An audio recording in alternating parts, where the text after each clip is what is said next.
RBT Tahun 5 Aplikasi Reka Bentuk Teknologi Kejuruteraan Tenaga Boleh Baharu dan Kepentingannya by Cikgu Syazwin. Di akhir pengajaran dan pembelajaran, murid dapat menyatakan takrif dan sumber tenaga boleh baharu, menerangkan kepentingan tenaga boleh baharu dalam kehidupan. Tenaga boleh baharu merupakan tenaga yang boleh dijanakan daripada sumber semula jadi secara berterusan. Tenaga boleh baharu yang pertama ialah matahari. Cahaya matahari merupakan sumber tenaga utama. Tenaga yang diperoleh daripada matahari dikenali juga sebagai tenaga solar. Tenaga ini boleh ditukarkan kepada tenaga elektrik dan tenaga haba. Sumber tenaga boleh baharu yang kedua ialah geoterma.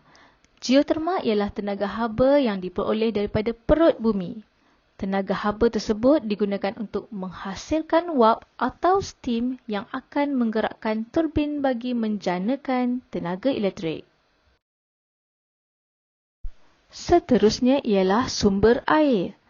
Sumber air yang berterusan membolehkan empangan dibina bagi menjanakan tenaga elektrik melalui stesen janakuasa hidroelektrik.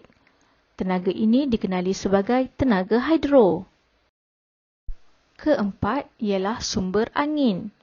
Angin merupakan sumber alam yang tidak terhad dan sentiasa ada. Tiupan angin yang kuat membolehkan kincir angin berputar bagi menjanakan tenaga elektrik. Sumber tenaga boleh baharu yang kelima ialah biogesim. Biogesim merupakan bahan daripada reputan benda hidup seperti tumbuhan dan najis haiwan untuk menghasilkan bahan api. Beberapa kaedah digunakan bagi menjanakan tenaga daripada biogesim ini.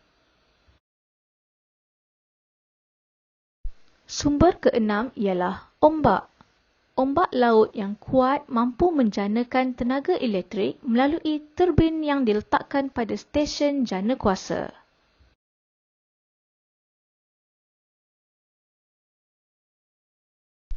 Penggunaan tenaga boleh baharu daripada sumber semula jadi penting dalam kehidupan kita.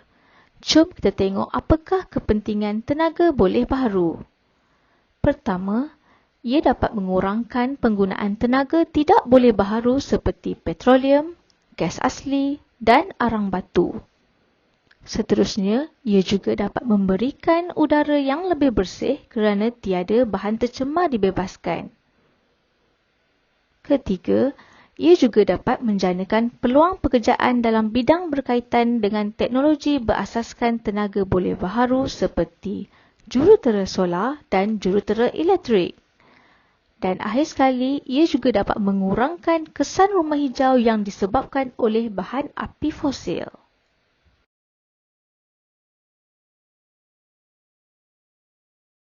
Kesimpulannya, kebanyakan tenaga yang kita gunakan pada hari ini berasal daripada sumber tenaga yang tidak boleh diperbaharui.